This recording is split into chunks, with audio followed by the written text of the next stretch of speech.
मोदी जी को आपने देखा ना, डुबकी लगाते, ऐसे डुबकी लगाता है कोई?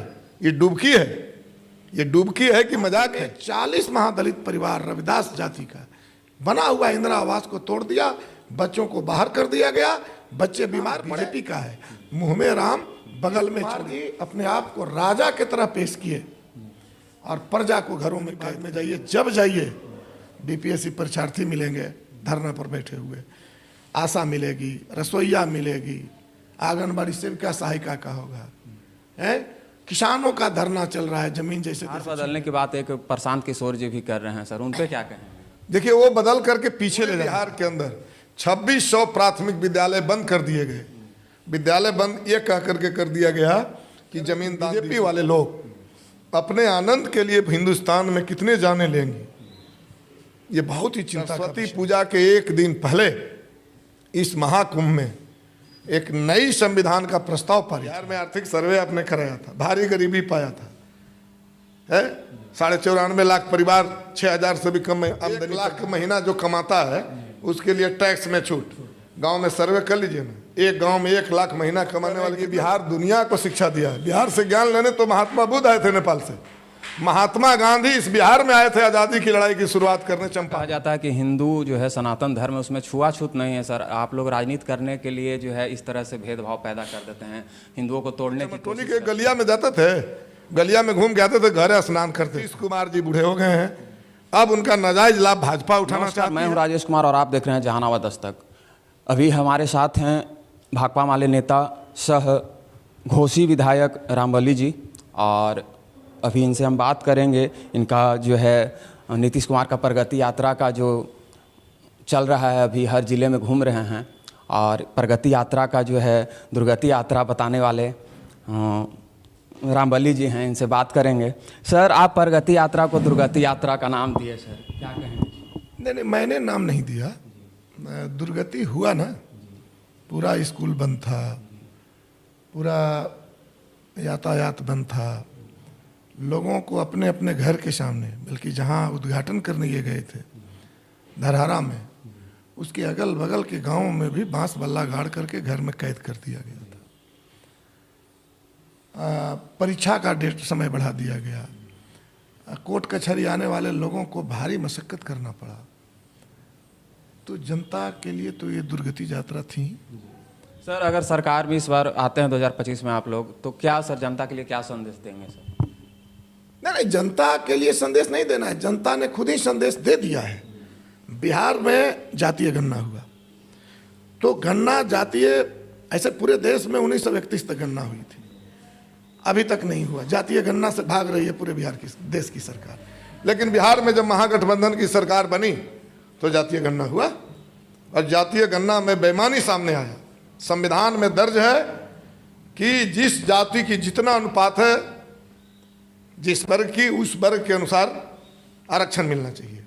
तो 1931 में हिंदुस्तान भर में दलित जो हैं उनकी आबादी 16% थी, आदिवासियों की आबादी 1% थी। तो संविधान में व्यवस्था था 17% दोनों को मिलाकर आरक्षण मिलेगा। अति पिछड़ों और पिछड़ों के लिए मंडल कमीशन था, लेकिन वो लागू नहीं हो सका था। तो ये सब हुआ। जब बिहार में जातीय गणना हुआ तो आबादी बढ़ी हुई मिली, और इसलिए आरक्षण को बढ़ा करके 65% किया गया। लेकिन नीतीश कुमार जब ही भाजपा के साथ गए, हालांकि बिहार में भाजपा ने भी समर्थन किया था इसका, तो डबल इंजन की सरकार है। जरूरत थी लोकसभा में प्रस्ताव पारित करके इसको संविधान के 9वीं अनुसूची में डाल देना है, लेकिन ऐसा उन्होंने नहीं किया। और संविधान जो है हाई कोर्ट में भी पड़ा हुआ है, संविधान पर रोक लग गया। बिहार में आर्थिक सर्वे हुआ था, खुद नीतीश कुमार ने घोषणा किया कि 34% परिवार 6,000 से भी कम आमदनी पर जिंदा है। 6,000 जिस परिवार का आमदनी हो, 1,000 के गैस सिलेंडर मिलेगा, स्मार्ट मीटर ठोक दिए हैं, उसका बिल कैसे जिंदा है? तो जो हम लोग जो चाह रहे हैं कि जिस तरह से झारखंड ने किया, तमाम महिलाओं को घर में जितनी है उनको 2500 रुपया देती है वो मैया सम्मान योजना। हम लोग चाह रहे हैं कि आने वाले दिन में अगर सरकार बने, नीतीश जी नहीं सुन रहे हैं, तो बिहार के तमाम महिलाओं को कम से कम, मैं तो कह रहा हूँ कि बिहार में 3,000 रुपया मिलना चाहिए। तेजस्वी जी तो ऐलान कर दिए। बिल्कुल सभी लोग कर रहे हैं, जो जायज़ है तो सबको ही ऐलान करेगा। मैं तो कह रहा हूँ कि 3,000 मिलना चाहिए तमाम महिलाओं को। आशा, आंगनबाड़ी जो सेविका है इसको सम्मानजनक मानदेय हो। रसोईया जो 1,650 रुपया पर खट रही है उनका वेतन बढ़े। हम लोग चाह रहे हैं कि सभी गरीबों को कम से कम घर मिले। इसके साथ साथ बिहार भर में पूरा बिजली बिल माफ हो और तमाम लोगों को 200 यूनिट कम से कम बिजली, किसान हो मजदूर हो, फ्री होना चाहिए। तो मैं तो अभी नीतीश कुमार से कह रहा हूँ कि आप ही कर दीजिए। और इसीलिए मैं कह रहा हूँ कि इनसे अब होगा नहीं, भाजपा वाला करने नहीं देगा। और इसलिए जब नई सरकार आएगी 2025 के बाद तो निश्चित रूप से ये मेरा एजेंडा होगा। और मैं तो चाह रहा हूँ कि चुनाव में भी एजेंडा बने। आप लोग सर बिजली माफ़ है या फ्री करने के लिए बोल रहे हैं, वहाँ तो स्मार्ट मीटर लग रहा है सर। पहले पैसा बिहार में, मतलब पहले आप यूज करने से पहले पैसा वहाँ दीजिए तो आप यूज कीजिए, इस तरह का स्मार्ट मीटर लगाया जा रहा है सर। कह रहे हैं कि तो ये इसी के खिलाफ तो मैं कह रहा हूँ कि नीतीश कुमार जी को मैं बार बार कह रहा हूँ कि जरा सा सोचिए, आपने तो गणती, झारखंड ने तो कोई गणना भी नहीं कराया था, आर्थिक सर्वे नहीं। आप तो पता है आपको कितने गरीबी है हमारे बिहार के अंदर, और आप डबल इंजन की सरकार के साथ हैं। अब इसीलिए मैं कह रहा हूं कि नीतीश कुमार का उतना दोष नहीं है जितना बीजेपी का, क्योंकि बीजेपी इस बिहार को आगे बढ़ने देना चाहता ही नहीं है। वो तो आज़ादी भी देख रहे हैं कि कह रहा है कि मंदिर बना है तब से आया है। मंदिर जब से बना अयोध्या में तब से आज़ादी आई। तो ये जो सुभाष चंद्र बोस, शहीद आजम भगत सिंह जो थे, हैं बिरसा मुंडा थे, ये सारे लोग जहर उहर खा के मरे हैं क्या? किस काम के लिए मरे हैं? तो इनको तो आज़ादी पसंद नहीं। इसलिए मैं कह रहा हूँ कि बिहार एक चिंता का विषय है कि बिहार को भाजपा भी चाह रही है कि हड़प लें और बिहार को फिर पीछे लेकर चला जाए।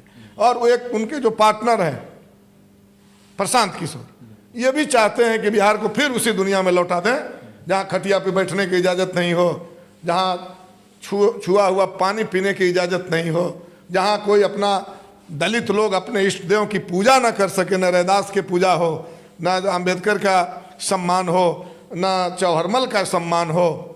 इस तरह से वो चाह रही है। तो हम लोग चाह रहे हैं कि अब बिहार आगे जाए, और आगे जाने के लिए हम लोग 2 मार्च को पटना के गांधी मैदान में तमाम तरह के जो आंदोलन में लोग हैं उनको आमंत्रित भी किए हैं, और जो लोग बिहार में अपना हैं लोग उनको कह रहे हैं कि तैयार रहिए, बिहार को आगे ले जाना है। तो बिहार को बदलने के लिए, सरकार को बदलने के लिए आप तैयार रहिए। अभी सर आप बोले कि जाति जिसका जितना मतलब जनसंख्या उसके अनुकूल जो है आरक्षण हो। सर क्या जाति पे आरक्षण जरूरी है सर, उचित है? देखिए, उत्पीड़न अगर जातीय स्तर पर है तो आरक्षण क्या होना चाहिए? जीतन मांझी जी मुख्यमंत्री थे, बिहार के सुपर पावर थे, लेकिन वो जो मंदिर में पूजा करने गए थे तो मंदिर धोया गया था। किस लिए धोया गया था? इसलिए कि वो जात के मुसर थे, इसलिए कि वो जात के मुसर थे। हमारे देश के अंदर कई घटनाएं घटी, मूछ हम भी रखे हैं और लोग भी रखता है, लेकिन एक दलित मूछ रख लिया तो उसको मार दिया गया, घड़ा का पानी पी लिया तो उसकी पिटाई हो गई। आप इस घटनाओं को आपने देखा? इस जहानाबाद के अंदर एक चाय के दुकान पर एक डोम ने जग से पानी पी लिया, इसी जहानाबाद के मलाचक में, और उसकी हत्या कर दी गई। तो हम कह रहे हैं कि जुल्म जाति के आधार पर है, भेदभाव जाति के आधार पर है, तो आरक्षण किस आधार पर मिलना चाहिए? जाति के आधार पर मिलना चाहिए। और इसीलिए बाबा साहेब भीमराव अंबेडकर ने, आरक्षण का मतलब यही होता है, जातीय आधार पर भेदभाव है। मुख्यमंत्री बनने के बाद भी मुसहरी समझा लोगों ने। तो अगर आरक्षण नहीं दिया जाएगा तो आम लोगों का क्या होगा? अगर दलित एक्ट नहीं रहेगा तो आम लोगों की क्या हालात होगी? सनातनी कथावाचक लोग बोलते हैं सर कि हिंदू धर्म, सनातन धर्म में भेदभाव नहीं है। तो कथा है, मैं तो कथा नहीं कह रहा हूँ, मैं तो हकीकत कह रहा हूँ। हम तो हकीकत बात कर रहे हैं, अभी कथा पर तो हम जाएंगे नहीं। मैं हकीकत जनता का, अभी जो जनता जीवित है, जो हमारे पूर्वज गुजर गए, तो हमारे पूर्वज गुजर गए तो कुदारी से खेत कोड़ करके खेती करते थे। तो ये बीजेपी वाले लोग कथावाचक तो ज़्यादा उन्हीं के हैं, कथे कहते हैं लोग। तो इस कथा में तो अब ट्रैक्टर भेजना करके फिर कुदारी पकड़ लेना चाहिए है? चांद पर जाने की क्या जरूरत है? हमारे पुराने जमाने के लोग तो चमरौंधा जूता पहनते थे, तो जानवरे का ना चांद का होता था। अभी ये सब जो है गाय के नाम पर मुसलमानों के खिलाफ नफरत पैदा करते हैं।